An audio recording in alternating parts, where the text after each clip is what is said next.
Well, hello, all you faithful fans of Rosalie's Serving Cookbooks. Wow, I'm so glad to be back with you again, and you're in my kitchen. Hey, I have my cookbook, Rosalie's Serving Country and Rosalie's Serving Italian. And since today I'm going to make you a country cake, if you'd like to order my book, I'm going to do a special for you.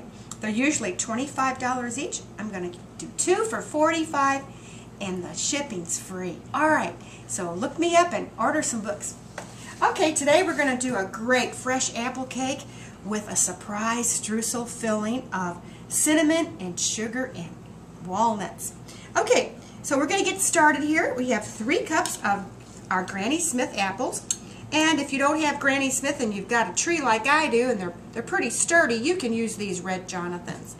All right, to our beautiful 3 cups of diced apples, I'm going to add 2 teaspoons of vanilla. And we're going to put that right on in here now.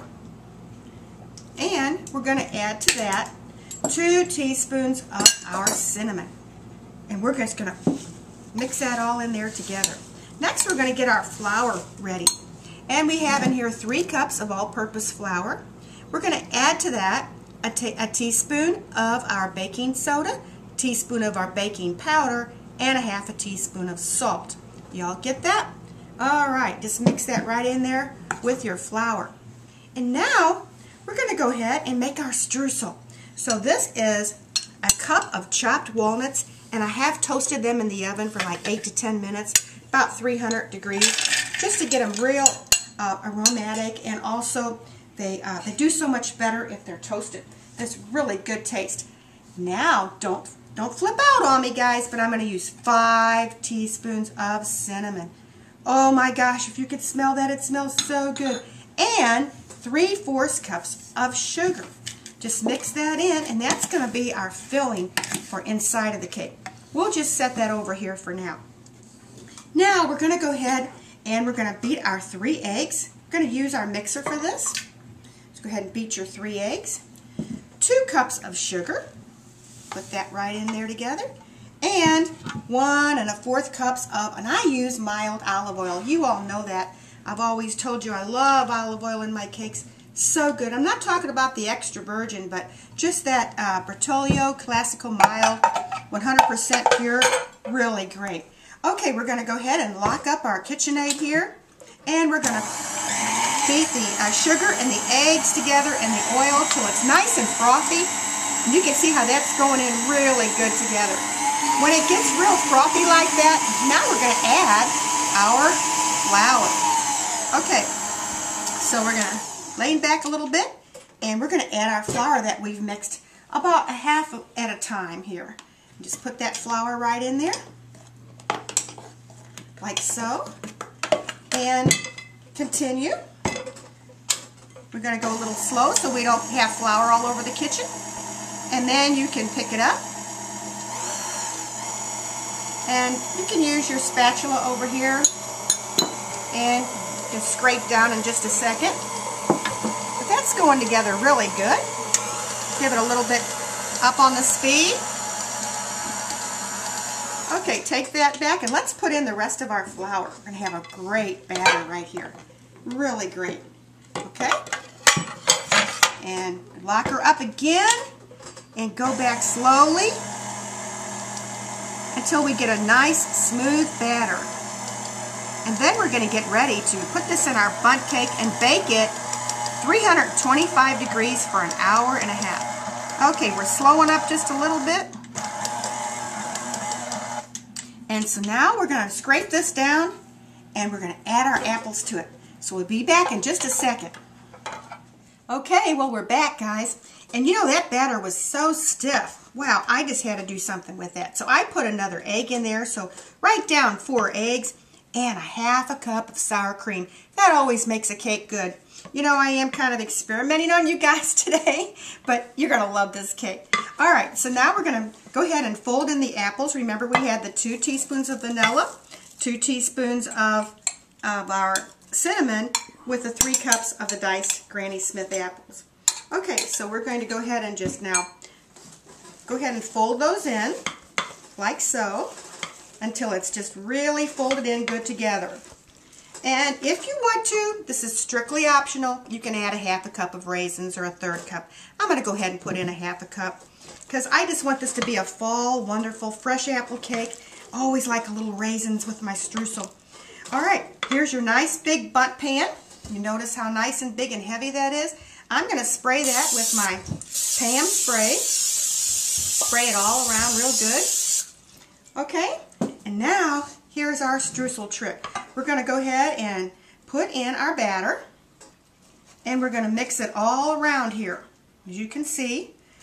And then we're going to put these walnuts and the other cinnamon right on the top, and then we'll put the remainder on top of that. So as you can see, I've got my batter around there. That's about a 1/2 of it. Remember our streusel that we made in the beginning? This was 5 teaspoons of cinnamon. It was a cup of lightly toasted walnuts and 3/4 cups of sugar.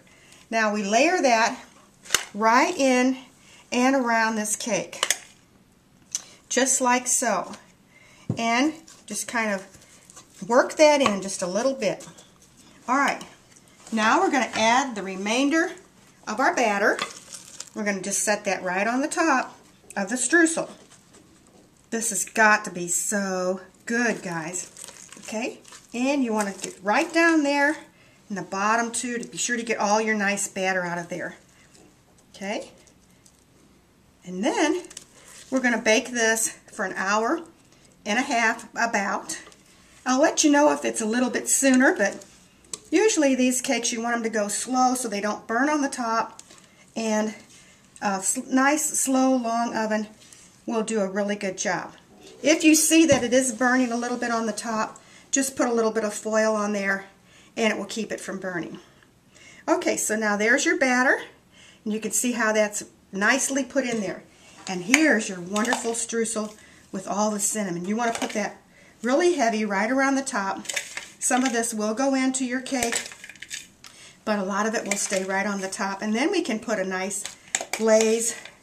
We're going to leave a little bit after in there so that after it's done we'll put that on our glaze. Okay, and there's your beautiful cake. Let's go ahead and just use this bottom of the spoon, cut that in just a little bit so that it gets down into the cake itself. And we're going to pop that in the oven, and I will see you back right about an hour and a half. Oh, isn't it going to be wonderful? Our cake has cooled. I've got it out of our good bundt pan right here. And believe it or not, if you spray it well with the Pam, it will just flip right out. Let it rest about 15 minutes before you do that. Okay, and I even flipped it over twice so that we have the bottom on the top, because I really wanted all the nuts and the crunch to show. We're going to make a quick almond glaze, and this is 1 cup of powdered sugar right here. And you just, let's put in there a teaspoon, or a tablespoon rather, of our milk. Maybe 1 to 2 of these. And looks like we might even need 3. A 1/2 teaspoon of almond extract. Oh gosh, that's really going to top this off. So just mix that in together, and let's glaze the top of this beautiful cake. And I can't really wait to just cut it open and show you how gorgeous this is. It smells so good, and what a wonderful cake to usher in the fall season. All the delicious smells of cinnamon, and of course the vanilla, the raisins, the almonds. Just a great cake. So there it is. We're just going to drizzle it right over the top, like so. And it's going to be just mouth-watering good. I can't wait till you guys taste this. What a delicious cake. And there it is. Let me grab a knife right here, and we'll go ahead and cut it open for you. Fresh apple cake, 325 for an hour and a half, and just look at how gorgeous that's gotta be. Oh my goodness, make it tonight. Alright guys, just tap into my email, rosalieserving.com. That's my